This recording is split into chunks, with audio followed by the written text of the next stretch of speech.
में 10 दिक्पालों को पूजा करना चाहिए। 8 लोकपाल अलग और 10 दिक्पाल अलग, ये 10 दिशा और एक ऊपर की देवता, एक नीचे की देवता, ये 10 दिक्पाल 10 दिशाएं कहलाती हैं।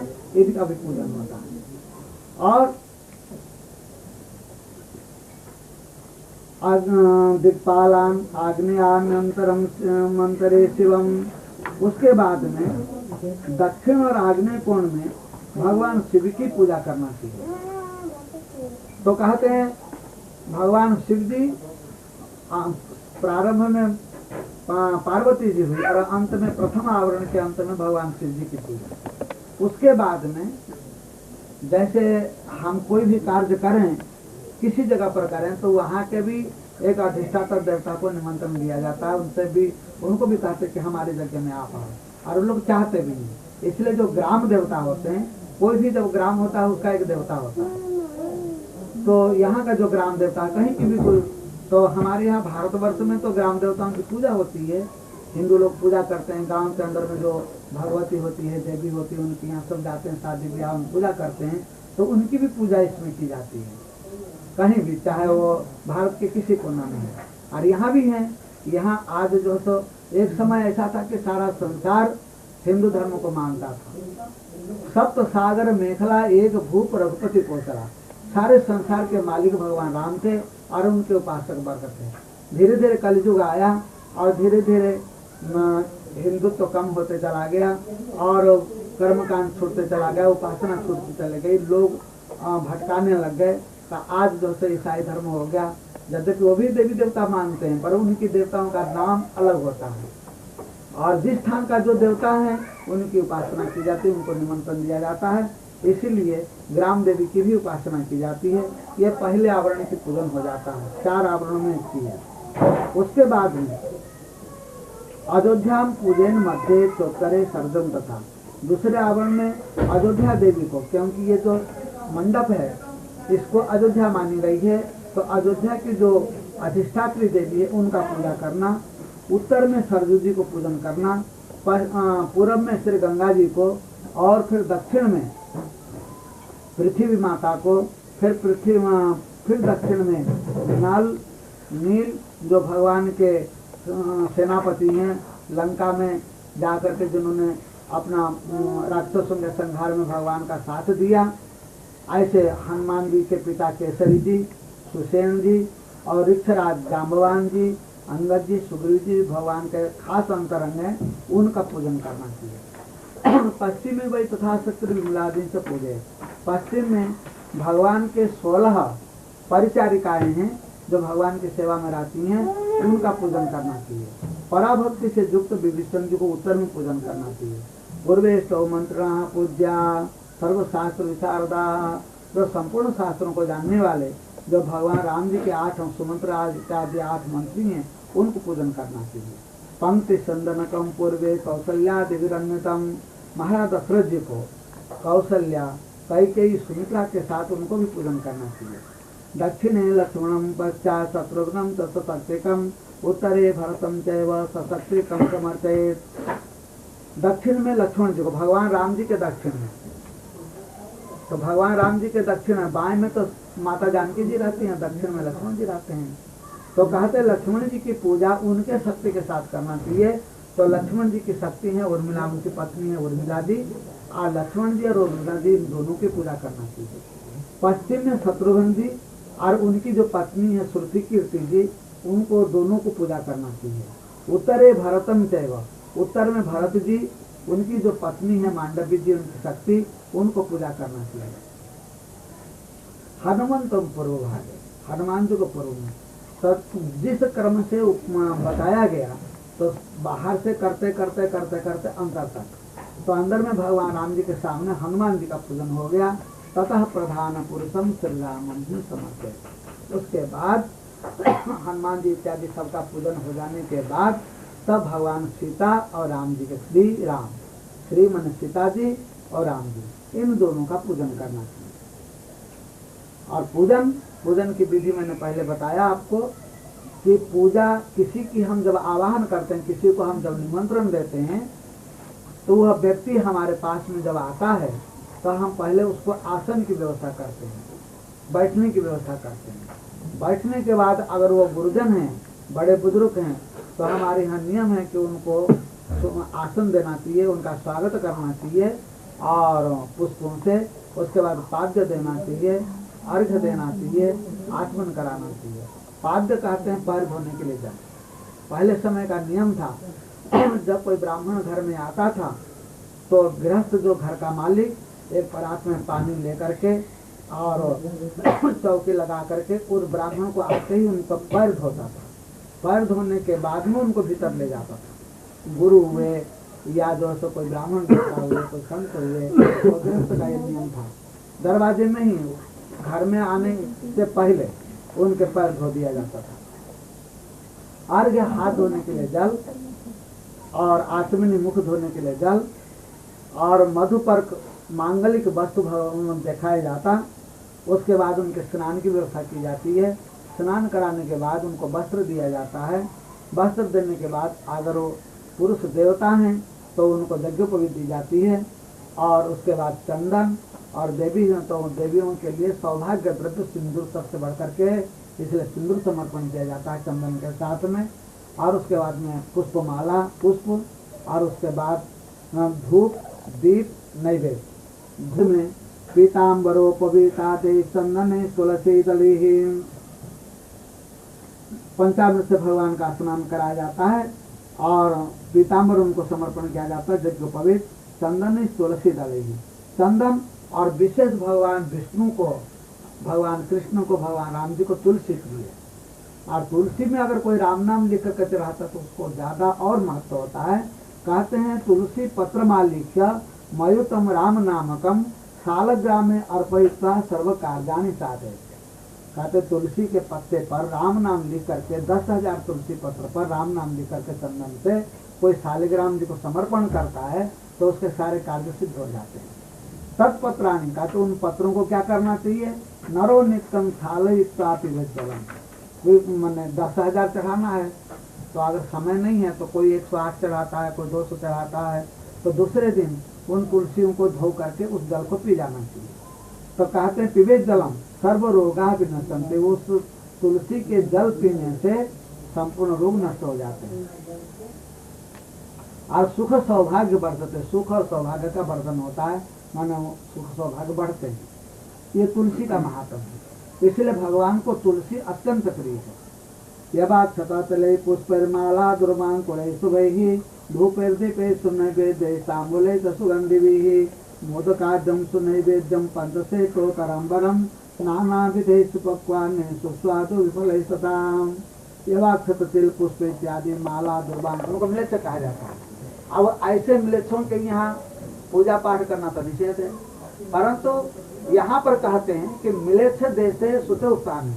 मिलेच्छ का देश भले ही हो पर अपने पवित्र स्थान में चक्रांकम, चक्र से अंकित भगवान शालिग्राम का जो शिला है वो कम से कम 12 किलोमीटर तक वो पवित्र कर देता है उस चक्रांकित भगवान शालिग्राम से, और उस क्षेत्र जो है भगवान का ही हो जाता है। तन मध्य म्रियते अस्तु, कहते हैं कि उसके बीच में अगर किसी की मृत्यु हो जाती है पूजा का सुसमायता, पूजा समाहित होकर के, तो सर्व पापे विनिर्मुक्तो न पुनर्जायते भुवि। वो जब लिस्ट देश में हो पर भगवान शालिग्राम की अर्चना करता है तो उसकी मौत हो गई तो उसकी मुक्ति ही निश्चित है, क्योंकि भगवान शालिग्राम का महात्म्य। इसीलिए शालिग्राम सबसे ज्यादा श्रेष्ठ है उपासना में, और भगवान शालिग्राम की जो लोग पूजा करते हैं उसमें भी चक्रांकित पूजन अगर हो तो ये और भी बढ़िया, चक्र से युक्त हो तो। और अगर ये भी नहीं है तो तिलों की ढेर में भगवान राम जी की पूजा करना चाहिए। पूर्वम बाल्ये तो यावच्छा मंदा के नासते सुखे चित्रकूट चता सृष्टि रामार्चा ममा गया। फिर ब्रह्मा जी से भगवान विष्णु, महाविष्णु जी कह रहे हैं कि पहले समय में, क्योंकि एक बार तो ब्रह्मा जी का नहीं, ब्रह्मा जी भी सो जाते हैं, सृष्टि का प्रलय हो जाता है, फिर जागते हैं, फिर सृष्टि होती है, तो एक बार की बात है। पहले समय में मंदाकिनी के तट में तुमने मेरे आज्ञा से चित्रकूट में भगवान राम जी की अर्चना तुमने किया था। पूजा के अंत में रघुनाथ जी प्रकट हुए, तुम्हें वरदान देकर अंतर्धान हो गए थे, और तुमने राम भक्तों को प्रसाद दे करके तुमने प्रसाद पाया था, तुम्हारे मनोकामना पूर्ण हो गए थे।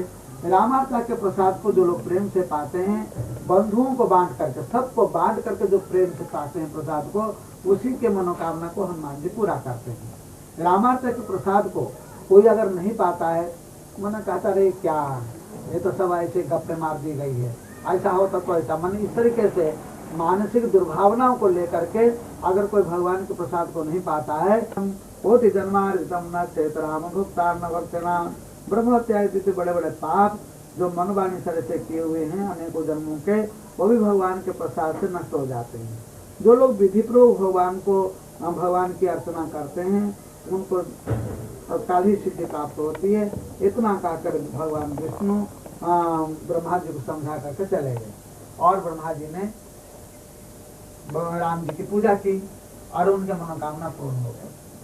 पूजा दो प्रकार की होती है, ये अंतर्जाग और बहिर्जाग। बहिर्जाग जो हम कर रहे हैं, माने स्थूल इंद्रियों के द्वारा, स्थूल वस्तुओं के द्वारा जो भगवान की अर्चना की जाती है उसको कहते हैं बहिर्जाग। और हमारे पास में कोई वस्तु नहीं है और हम ध्यान लगा के बैठ गए, तो ध्यान लगा करके भगवान की अगर हम अर्चना करते हैं नाना प्रकार की, तो हमारा अंतर्जाग माना जाता है। और बहिर्जाग से अंतर्जाग का ज्यादा महत्व मानते हैं, क्योंकि अंतर्जाग का क्रिया मन के द्वारा होता है और वो मन एक जगह स्थित नहीं होता। चंचल ही मन कृष्ण, मन तो हमेशा चंचल चलायमान रहता है। उस मन को काबू कर करके कोई भगवान की सेवा पूजा करता है तो समझो कि बहुत कुछ कर लेता है। और उसके बाद में स्थूल जगत के स्थूल इंद्रियों से, नेत्रों से, मुख से और हाथ से, पैरों से, इन सब अंगों को लगा करके जो भगवान की अर्चना की जाती है तो वह बहिर्जाग कहलाता है। तो यहाँ तो कोई वस्तु तो थी नहीं, तो ब्रह्मा जी ने अंतर्जाग के द्वारा भगवान को प्रसन्न किया। सब कुछ वो समर्पण तस्मै पवा रहा था और किसी ने हिला दे, वो बैठा हुआ था, महात्मा ध्यान में लगे हुए बैठे हुए थे और वो भगवान को खीर भोग लगा रहे थे, खिला रहे थे। इतने में एक व्यक्ति आया, उसको जरूरत था, वो उठा के उठो तुम फलानी जगह तुम्हें जाना है। तो जैसे उनकी मानसिकता मन बदल गया, वैसे सामने उन्होंने देखा कि खीर पड़ा हुआ है, तो उसको बड़ा आश्चर्य हुआ। उन्होंने कहा ये क्या प्रत्यक्ष में देख रहा हूँ? तो कहा कि मैं भगवान को खीर भोग लगा रहा था, पवा रहा था, तुमने मुझे हिला दिया, उसी का प्रत्यक्ष स्वरूप है कि ये सामने आ गया। उसको बड़ा दुख हुआ, कहा कि मैं भर तो स्तंभ हो जाता है चुपचाप, कोई कथा कहते तो मैं भी सो जाता हूँ, तो इसलिए हमें मालूम है कि चुपचाप बैठने से भी नींद लग जाती है। इसलिए कथा के समाप्ति में जोर से अगर चिल्लाया तो सारा शरीर में जो झंकार पैदा होता है उससे फिर वो निद्रा भाग जाती है। पार्वती जी फिर प्रश्न करें भगवान से, शंकर जी से, कि भगवान जिस रामार्चन की महात्मा आपने बताया और ब्रह्मा जी के द्वारा करने की बात आपने बताई, और किन किन लोगों ने पहले समय में किया, ये हम सुनना चाहते हैं। भगवान शंकर जी कहने लगे, अब तुम्हें मैं पूजा महात्मा के साथ एक कथा सुनाता हूँ, जिसको सुनने से मनुष्य का पाप नष्ट होता है। पहले समय में एक मथुरापुरी में एक ब्राह्मण रहते थे जो धर्म को जानने वाले थे, उनका नाम था पृथु। वो महारोग से पीड़ित थे। बहुभिर विधिभिर यत्नम कृतवान ब्राह्मण न मुक्तो रोग बाधाभिर महादीनमनादिका। धर्म के थे, परंतु कुछ ऐसा मंद संस्कार उनका जागृत हो तो रोगी हो गए। नाना प्रकार के दवाई बूटी झाड़ फूटियों को सोचे कि अभी प्राण को रखना क्या करना है, चलो जंगल में जाकर के शरीर को छोड़ देंगे। आत्महत्या भया देवी न विशेष तत्वान सनुम। पार्वती जी प्रश्न करती हैं कि इस जंगल में जाने की क्या जरूरत, वो तो अपने घर में भी तो जहर खा के मर सकते थे। कहीं नहीं, ब्राह्मण धर्मज्ञ थे। उन्होंने कहा कि ये जो मुझे दुख प्राप्त हुआ है कर्मों के परिणाम, अगर मैं जहर खा के मरूंगा तो पता नहीं कब तक फिर भोगना पड़ेगा। इसीलिए कर्म जब तक समाप्त नहीं होते हैं तो कर्म समाप्त करने का एक ही उपाय है कि जंगल में भटको। कोई अगर खा गया कोई जीव जंतु तो समझो कि तो उसका कर्म, क्योंकि अपने तरफ से तो मैंने कोशिश नहीं की, अपने तरफ से तो घूम रहे हैं, परंतु कोई बाघ के द्वारा कोई अन्य राक्षसों के द्वारा अगर मारा गया तो उसको पाप नहीं लगता और उसकी मुक्ति हो जाती है। तो कहते हैं कि न विशेष तत्वांतर हो, शरीर को नहीं छोड़ा और घूमते घूमते गए। जब मौत नहीं होती है तो संसार में कोई उसको खाने वाला भी नहीं मिलता। ना बाघ खाता है ना कोई राक्षस खाता है, वो सब जगह से बच जाता है। घूम रहे थे मृत्यु के लिए, आप मिल गए एक संत भगवान। अगर संत का दर्शन दुख के बीच में अगर हो जाए, भयानक दुख के बीच हो जाए, तो समझो कि वो दुख का अंत होने वाला है। भ्रमण भृगुसुतम तत्र ऋतिकम दृष्टवान द्विजा, उन्होंने भृगु जी के लड़का, ब्रह्मा जी के नाती, ब्रह्मा जी के लड़का हुए भृगु जी के लड़का हुए ऋतिक जी। तो ब्रह्मा जी के नाती माने जाते हैं। तो ये ऋतिक नाम के ऋषि का दर्शन अचानक हो गया। नत्वा रुरोध दुखार्तो महाबाधा प्रपीड़िता, भ्रमण करते करते जंगल में भयानक दुख के बीच में तत्प्रसादेन सत्पुत्रो भविष्यत्य तिरेन वै, भगवान राम जी की अर्चना करने से, उनकी कृपा से, भगवान राम जी की कृपा से उसको सत्पुत्र की प्राप्ति हुई। तो मैं अपने पिताजी से विधि सुना, आज सुन करके आके मैंने अपने ससुर जी से बताया। सुन करके वो बड़े प्रसन्न हुए और पत्नी के साथ उन्होंने भगवान राम जी का उन्होंने पूजन किया। और भगवान राम जी के प्रसाद को जैसे गादी बलम में मेरे सास जैसे भगवान के प्रसाद को पाई, गर्भम दधार धर्मज्ञ तस्या पुत्रो भवत्किला, वो गर्भवती हो गई और उससे एक लड़का पैदा हुआ जो विश्वामित्र से विख्यात जो विश्वामित्र के नाम से विख्यात हुआ। वो क्षत्रिय से ब्राह्मण बन गए तपस्या के द्वारा। ऐसा एक विख्यात पुत्र पैदा हुआ। तो मैंने अपने पिताजी से भगवान राम जी के उत्तम पूजन के बारे में सुना, जो सौभाग्य संपत्ति को देने वाला, कामनाओं को पूर्ण करने वाला। इसीलिए है ब्राह्मण, तुम उस यज्ञ को करो और करते ही तुम्हारे ये रोग दूर हो जाएंगे। ऋषिक जी तो उसके आंख ठीक नहीं हो रहे थे, लाल लाल आंखें थे। वो एक माता जी के पास में गए, वो बैरागिन माता थी, 118 साल की अवस्था तक वो रही। उसके पास में गए तो उन्होंने बताया कि बेटा तो भगवान के चरणामृत आंख में डाला करो, तुम्हारा आंख ठीक हो जाएगा। तो उन्होंने कहा कितने दिन? कि 21 दिन तक डालो। 21 दिन तक उन्होंने चरणामृत डाला आंख में, कुछ नहीं हुआ फर्क। माता जी के पास में जाकर उन्होंने कहा माता जी अगर मैं दवाई भी डालता तो कुछ तो फर्क होता, पर ये भगवान का चरणामृत आपने बताया, मैंने डाला और अभी तक कुछ भी नहीं हुआ। माता जी कहती है अभी 12 घंटा बाकी है। भाई 21वां दिन जब पूरा होगा, 22वां सवेर तब ना 21 दिन पूरा होगा। तुम 21वां दिन तुम दिन में कहाँ रहे हो? तो अभी तो 12 घंटा बाकी है, तुम भगवान के चरणामृत तो विश्वास क्यों नहीं करते हो? और जैसे 22वां दिन हुआ, सो के जैसे उठे, उनका नेत्र रोग ऐसा चला गया कि जैसे भविष्य में कभी रोग।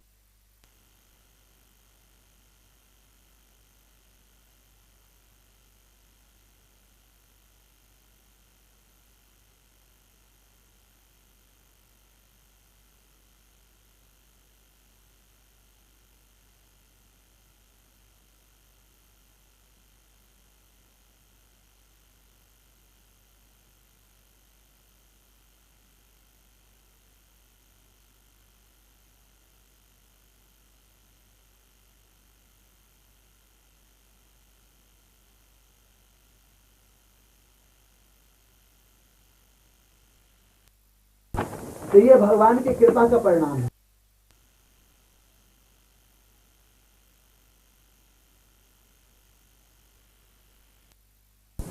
वो एक माता जी के पास में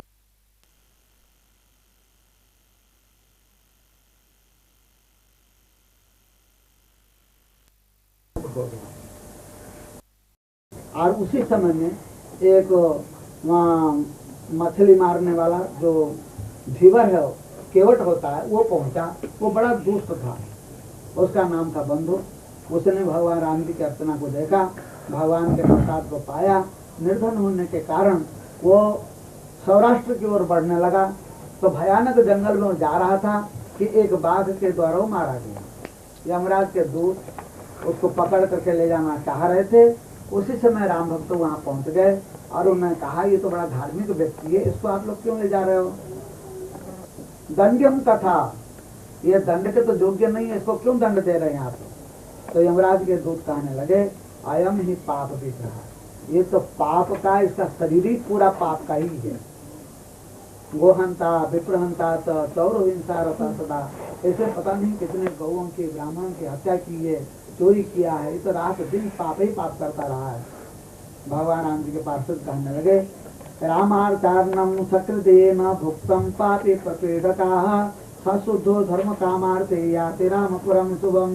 भगवान के प्रसाद को, जो रामार्चक के प्रसाद को एक बार पा लेता है, कैसा भी पापी हो शुद्ध हो जाता है, भगवान के धाम में जाने लायक हो जाता है। इतना कहकर उसको पुष्प विमान में बैठा के भगवान के धाम में ले गए। यमराज के दूतों को बड़ा आश्चर्य हुआ, क्योंकि जिंदगी में ऐसा कभी उन्होंने देखा नहीं था, सुना नहीं था। वो जानते हैं कि पापी को यमराज दंड देते हैं, परंतु यहाँ पापी भी मुक्त हो रहा है। यानी यमराज से भी कभी बढ़ करके कोई शक्ति है जो कि मैंने इनको पाप से मुक्त करके यमराज के लोग तक जाने नहीं दिया। कोई यमराज के पास में आए, आकर के उन्होंने बताया, कहे भगवान आज बहुत एक आश्चर्य की बात मैंने देखा। क्या? ऐसे ऐसे यमराज तो भगवान के 16वीं कला का एक कला के बराबर नहीं होगा, क्योंकि अश्वमेध यज्ञ, राजसूय यज्ञ बड़े बड़े राजा महाराजा ही करते हैं, और वो तब कर पाते हैं कि जब बहुत हिंसा कर लेते हैं। अश्वमेध यज्ञ में घोड़ा छोड़ा जाता है, जो राजा रोकता है उसको लड़ाई में मारा जाता है, उसके बाद वो घोड़ा आगे निकलता, पता नहीं कितनी लड़ाई होती है। और अश्वमेध यज्ञ में राजा ही लोग सब सेवा करते हैं, राजा लोग होते हैं अहंकारी, वो किसी के अधीन होना नहीं चाहते और जबरदस्ती उनको अधीन किया जाता है, तो उनको भी मारना ही पड़ता है। तो सब में दोनों में हिंसा है। और भगवान राम जी का यज्ञ ये शुद्ध विशुद्ध सात्विक यज्ञ होने के कारण और भगवान की कृपा विशुद्ध सात्विक होने के कारण, और उसका जो परिणाम है वो भी विशुद्ध सत्वगुण प्रधान होने से कहते हैं कि इसके बराबर वो नहीं कर सकता। भगवान राम जी को समर्पण करके भोग लगा करके जो हनुमान जी को समर्पण करता है, हनुमान जी उसके मनोविष्ट उसके मनोकामना को पूर्ण करते हैं। यद रामचंद्राय प्रदद्यात् प्रेतमानसः सर्वं वायुपुत्राय प्रदातव्यं विशेषतः। जो भी भगवान राम जी को समर्पण करे वो सब हनुमान जी को समर्पण करना चाहिए। राम सिद्धर्थ रूपोयम हनुमान माता तुंगा। हनुमान जी जो हैं भगवान के सिद्धि रूप हैं। तस्मा सर्व प्रयत्न तो भक्त कामदम, इसलिए भक्तों के मनोकामना को पूर्ण करने के लिए ही हनुमान जी हमेशा सजग रहते हैं, तो उनको ही प्रसन्न करना चाहिए। इसी श्री शिव संगीतायां भक्त प्रखंडे उमा महेश्वर संवादे श्री रामार्चा महात्म्य सुख बंधु उपाख्यान वर्णन नाम चतुर्थ अध्याय। बोल से भक्त भगवान की जय। भगवान शंकर जी जब पार्वती जी प्रश्न करती हैं, भगवान कथा तो बहुत सुंदर सुनाए, एक और सुना दीजिए। मैं भगवान शंकर जी कहते हैं अच्छा ठीक है मैं सुनाता हूँ एक और। अत्यंत दीन मलिन दुखी हो गया और घर घर घूमने लगा। धन जाने में देर नहीं लगता और धन आने में भी देर नहीं लगता। भगवान को जब देना होता है तो थप्पड़ फाड़ के देते हैं, और भगवान को जब अपहरण करना होता है तो 1 सेकंड नहीं लगता। आग लग जाएगा, चोरी हो जाएगी और दरिद्रता 1 सेकंड में भी हो सकता है। इसीलिए भगवान की कृपा के बिना धन भी नहीं रहता। अभी असत्यवादी था, सारे ऐश्वर्य जिसके नष्ट हो गए और वो भूख के मारे घूमने लगा, पर कोई उसको रोटी तक भी नहीं देता था। दरिद्र धोखे न मरणाय न दे, घर घर घूमता था कि मुझे कोई रोटी दे दे, मुझे कोई रोटी दे दे, पर किसी के मन में दया आती ही नहीं थी कि कोई उसको एक रोटी दे दे। अब वो बेचारा सोचा कि अब तो मर जाना ही ठीक है, जब खाने को नहीं मिलता, पहनने को नहीं मिलता, तब फिर कैसे होगा, चलो अब प्राण को छोड़ देना। और वो ब्राह्मण, वो जो वैश्य था, वो मरने वाले तो बहुत लंबी चौड़ी है, पर वो बद्रीनाथ पहुंच गए। बद्रीनाथ में भगवान बद्रीनाथ जी तपस्या रहते हैं। और उन्होंने देखा कि एक दिन यहाँ पर आया हुआ है, तो ब्राह्मण के रूप धारण करके उसके पास वो आए और आगे कहने लगे, कस्तुम के नाते दुखित, कौन हो तुम बड़े दुखी दिखाई पड़ते हो।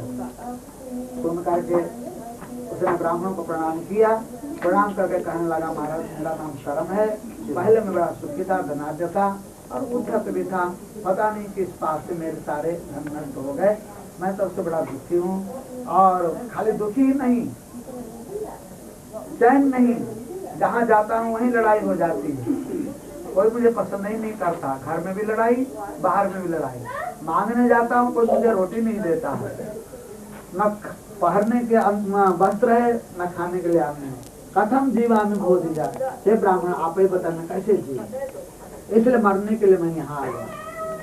ब्राह्मण कहने लगे जो अत्यंत लोभी होता है और जो झूठ बोलने वाला होता है उसका सारा धन सुख सब कुछ नष्ट हो जाता है।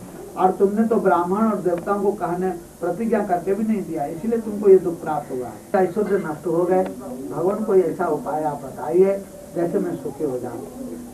ब्राह्मण का लगे जो प्रतिज्ञा का पालन नहीं करता, जो भगवान के भक्ति से, भगवान के भक्तों से जो विमुख है, उसके तो सारे धर्म नष्ट हो जाते हैं, उसका तो वंश नष्ट हो जाता है।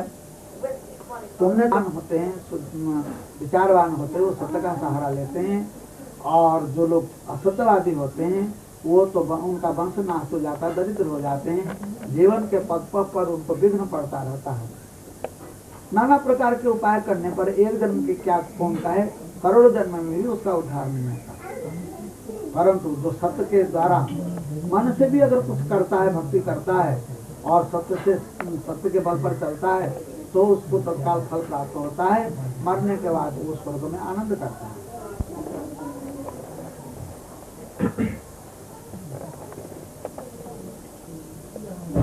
उत्तम वस्तुभिर देवी पुष्पे पत्रे एवांकुरे पीले पीताम्बरे नाना प्रकार के वस्तुओं से भगवान की पूजा करना चाहिए। अत्रते कथे ईशान्य से इतिहासम पुरातन, भगवान शंकर भी कहते हैं। एक और पुरानी इतिहास में तुम्हें सुनाता हूँ। कलिंग देश में, ओडिशा में एक विमद नाम का ब्राह्मण था, बड़ा पापी था, दुष्ट था। वो राजा ने उसको देश निकाल कर दिया। वो महादुर तो गुजरात में पहुंच गया और वहां भी जाके बेस्या में आसक्त हो गया। अब उसके पास धन नहीं था, जितने चोरी के माल थे दे दे करके और बेस्या की यहाँ रहा करता था। बेस्या तो केवल धन चाहती है और दूसरा उसका कोई मतलब नहीं। जब वो निर्धन हो गया तो बेस्या ने उसको भगाना चाहा, तो वो राजा के बगीचे से फूल चोरी करके ला करके सुंदर सुंदर सुगंध पुष्प ला कर तुमको दिया, बेस्या को दिया करता। तो बेटिया इसमें प्रसन्न थे। एक बार की बात है, वो फूल चोरी करके ला रहा था और उसी समय उसके हाथ से एक फूल गिर गया और वो आगे बढ़ गया। फूल गिरा देखा उसने, फिर भी आगे बढ़ गया। और उसी समय में एक धर्मदत्त नाम का ब्राह्मण रामायण करने की इच्छा से वो जंगल में फूल, तुलसी, दुर्वा और पत्ता इत्यादि लेने जा रहे थे। उन्होंने देखा एक सुंदर फूल है, उन्होंने उठाया, दोने में धर दिया और भी जंगल की सामग्री लाकर तो उन्होंने भगवान की पूजा की और वो फूल भगवान के चरणों में चढ़ा दिया। विमत का अनजाने एक पुण्य हो गया। एक बार विमत एक ब्राह्मण के घर में घुसा और वहाँ चोरी कर रहा था, पकड़ा गया और फिर लोगों ने मिलकर का ऐसा पिटाई की कि उसका प्राण छूट गया। यमराज के दूत उसको पकड़ कर यमराज के पास ले गए। यमराज ने कहा तो भयंकर पापी है, महाकल्प तक इसको नरक में डाल दो। यमराज के दूत प्रसन्न होकर तो उसको लेते हुए आ रहे थे और उसी समय में देवदूत दिखाई पड़े और फूलों के विमान में वो देवदूत बैठे हुए थे। उन्होंने कहा हे विमत थोड़ा ठहर। क्या है महाराज? पहले इन फूलों के विमान में 6 महीना तुम विश्राम करो, उसके बाद तुम नरक में जाना। क्यों? ताकि तुमने भगवान राम जी की अर्चना में एक पुष्प समर्पण किया था, इसलिए ये विमान तुम्हारे सामने आया हुआ है और ये विमान में तुम 6 महीना वास करो, उसके बाद जाओ। अच्छा, एक पुष्प चढ़ाने से फूलों के विमान हमारे पास में आया, तो ये रामार्जन का तो बहुत बड़ा भारी महात्म है।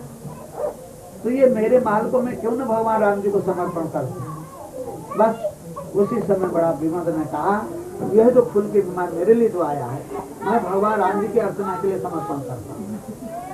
मैं इतना कहना ही था कि उसकी पुण्य की वृद्धि हो गई, पाप नष्ट हो गए। विमत दिव्य रूपवान बन गया और अग्नि की बराबर प्रकाशमान होकर भगवान के धाम में चला। भगवान शंकर जी पार्वती जी से कहते हैं पार्वती, ये है भगवान राम जी की अर्चना के महात्मा। तो जो लोग, उसने कोई जान करके फूल चढ़ाया नहीं था, भगवान ने उसका अंगीकार किया। जो लोग श्रद्धा से युक्त होकर भगवान राम जी की अर्चना को करते हैं, धन इत्यादि लगाते हैं, तो उनको तो भगवान के धाम में जाने में क्या आपत्ति है, वो तो जाएंगे ही। हे देवी, एक पापों को नष्ट करने वाली एक कथा और तुम्हें मैं सुनाता हूँ। एक बार की बात है, ब्रह्मा जी राम यज्ञ की और उन्हें प्रसाद मेरे पास भेजा। नारद जी प्रसाद लेके मेरे पास आए। ये बात तुम्हारे इस जन्म की नहीं है, ये पहले जन्म की, जब सत्य के नाम से मेरे पास में तुम थी तब की बात है। तो रामार्थ के प्रसाद जब मेरे पास में आया तो मैं भगवान के प्रसाद का महात्म को जानता ही था। मैं प्रेम में इतना भर गया कि मैं उस सब प्रसाद पा लिया। और तुम उस समय में स्नान करने के लिए गई हुई थी, तुम्हें पता लगा कि भगवान का प्रसाद आया है और तुम मेरे पास में आई और कहने लगे मम भागम प्रसाद आनु को प्लास्टिक की सब होता है। हे भगवान, हे वृषभ, मेरे हिस्से के प्रसाद कहाँ है? मैंने कहा प्रेम निर्भर तो देवी नागता ही तवा स्मृति, मैं प्रेम में भर गया इसलिए तुम्हारी याद नहीं रही। सकलम भक्षितम भद्रे, हे कल्याणी में सब खा गए, तब भागो न बरता, तुम्हारा ऐसा कुछ नहीं। तुम्हारे आंखें लाल लाल हो गए, तुम क्रोधित हो गई और कहने लगे आज से आपका जूठा जो खाएगा नरक में जाएगा, नरक में चला जाएगा। इतना कहा कर तुम्हारे गुस्सा शांत हो गए, क्रोध तुम जो क्रोध में भर गई थी श्राप देकर तुम चुप हो गई। मैं भी लज्जित हो गया क्योंकि गलती तो मेरा था ही। रामार्चाया प्रसादान्नम तुभ्यम लज्जित कृतवान राम पूजनम, मैं लज्जित हो गया क्योंकि घर की मुखिया तो मैं था। मुखिया मुख सो शाही एक खान पान को एक पाले पोसे सकलन तुलसी सहित भी। कहते हैं कि मुखिया को मुख की तरह होना चाहिए, जैसे मुख में हम अन्न देते हैं और वो मुख अपने पास में कुछ न रख करके प्रत्येक अंगों में तृप्ति प्रदान करता। अगर अन्न न मिले तो कोई अंग चल नहीं सकता और वो अन्न मुख के माध्यम से जाकर के शरीर में रस बनता है और खून बनता है, विद्ध बनता है, जिससे सारा शरीर का पालन होता है। और मुख अपने पास में कुछ भी नहीं रखता। और दांत में भी अगर कुछ चिपक जाएगा तो उसको भी जीभ लगा लगा करके निकाल करके बाहर फेंकते हैं, अपने पास कुछ नहीं रखता मैं।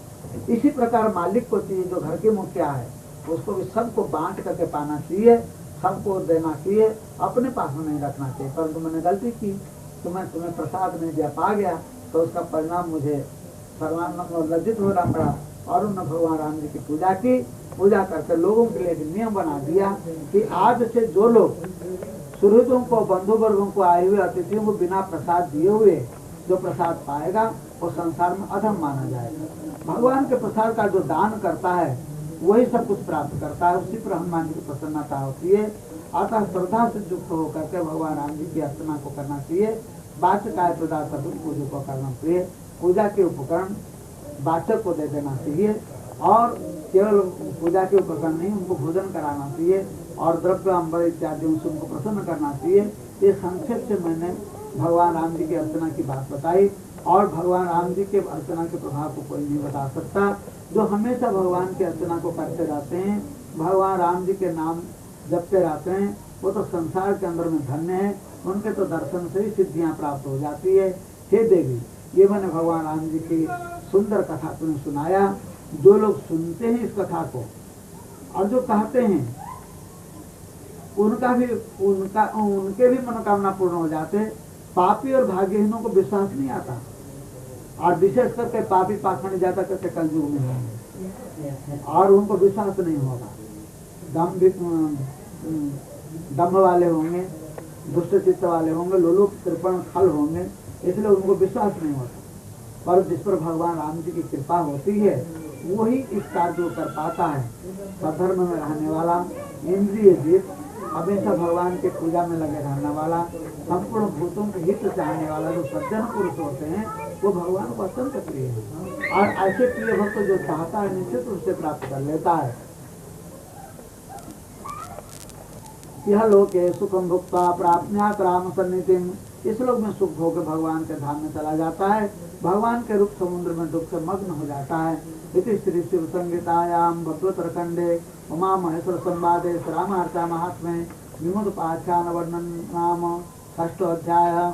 बोल श्री भक्तों भगवान की जय। आरती की तैयारी करो। आरती। श्री राम जय राम जय जय राम, श्री राम जय राम जय जय राम, श्री राम जय राम जय जय राम, श्री राम जय राम जय जय राम, श्री राम जय राम जय जय राम।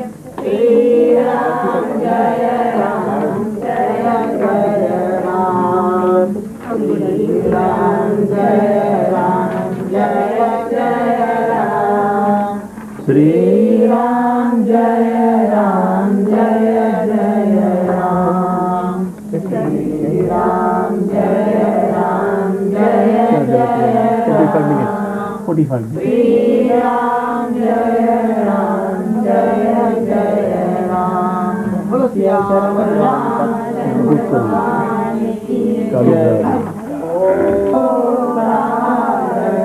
पावन चरित करे ओम जय श्री राम हरे, भक्तवत्सल तुम स्वामी भक्तन हितकारी, स्वामी भक्तन हितकारी, भक्त प्रेम वस जग में, भक्त प्रेम वस जग में, होते अवतारी ओम जय श्री राम हरे, जग व्यापक जग पालक सकल के वासी, स्वामी घट घट के वासी, कृपा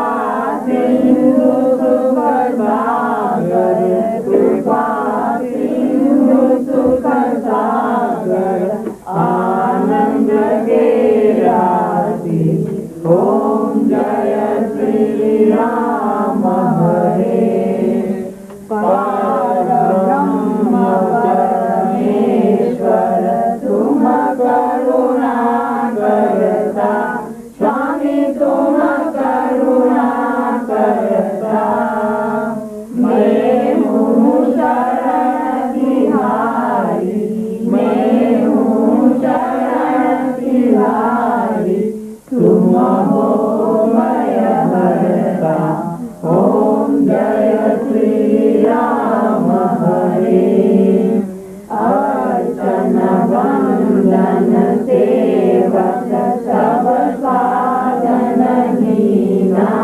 स्वामी सब साधन हीना, अपने चरण शरण में, अपने चरण शरण में, राखों जन दीना ओम जय श्री राम हरे, भुवनेश्वर सर्वेश्वर देवन के देवा, स्वामी देवन के देवा, चरण कमल की लीजिए, चरण कमल की लीजिए, नाथ हमें सेवा ओम जय श्री राम हरे, गुरु मारु सहायक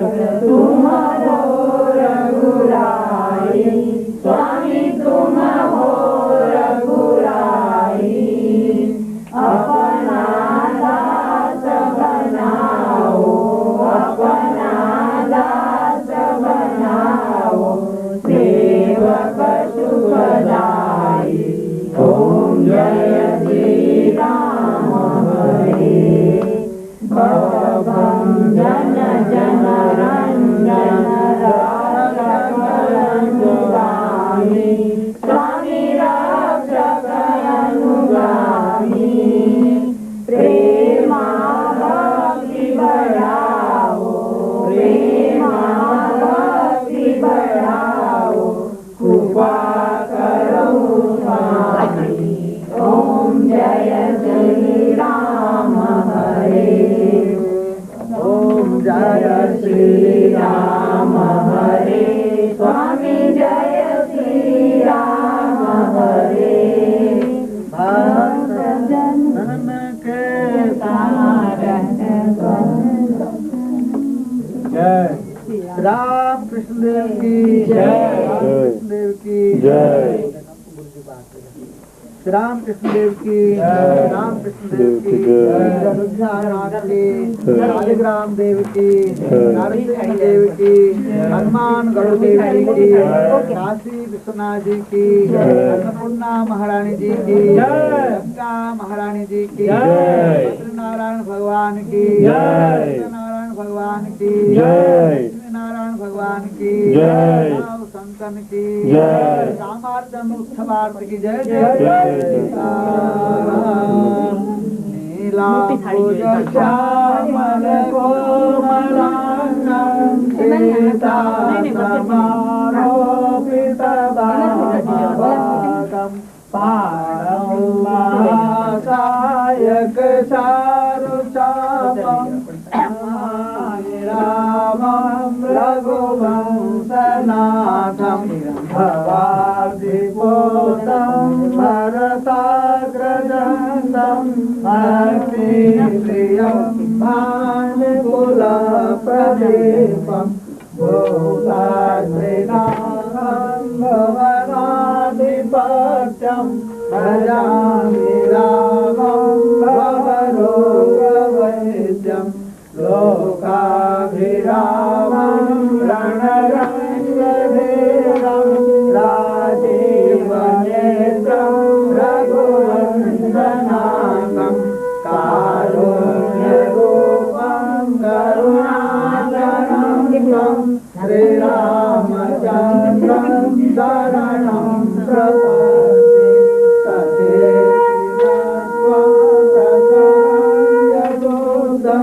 हे कृष्ण हे यादव हे सखेति अजानता महिमानवेदं मया प्रमादात् प्रणयेन वापि त्वमेव माता च पिता त्वमेव बन्धुश्च सखा त्वमेव विद्या द्रविणं त्वमेव सर्वं मम देव। ॐ जन्मेन जन्माय जन्मन्तरे स्वाधिधर्माणि दशमान्यासनं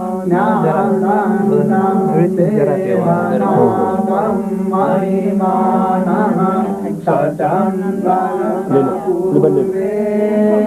साभ्यः सन्धिदेवः राजाय प्रसयसायिने नमो वयं वै श्रवणाय कुर्महे कमे कामाय मह्यं कामेश्वरो वे श्रवणो ददातु कुबेराय वै श्रवणाय महाराजाय नमः। ॐ विश्वतः चक्षुरुत विश्वतो मुखो विश्वतो बाहुरुत विश्वतस्मात् संबाहुभ्यां धमति सम्पतत्रैर्द्यावा भूमि जनयन् देव एकः। ॐ नाना सुगन्धपुष्पाणि यथा कालोद्भवानि च पुष्पाग्निमया दत्तं गृहाणा परमेश्वर। श्री राम। थोड़ा सा जरी कर दीजिए।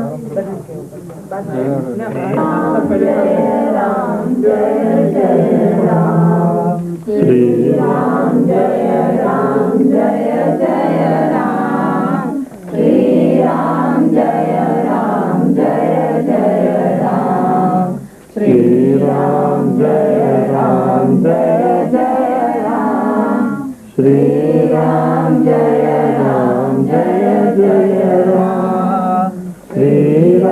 जय जय राम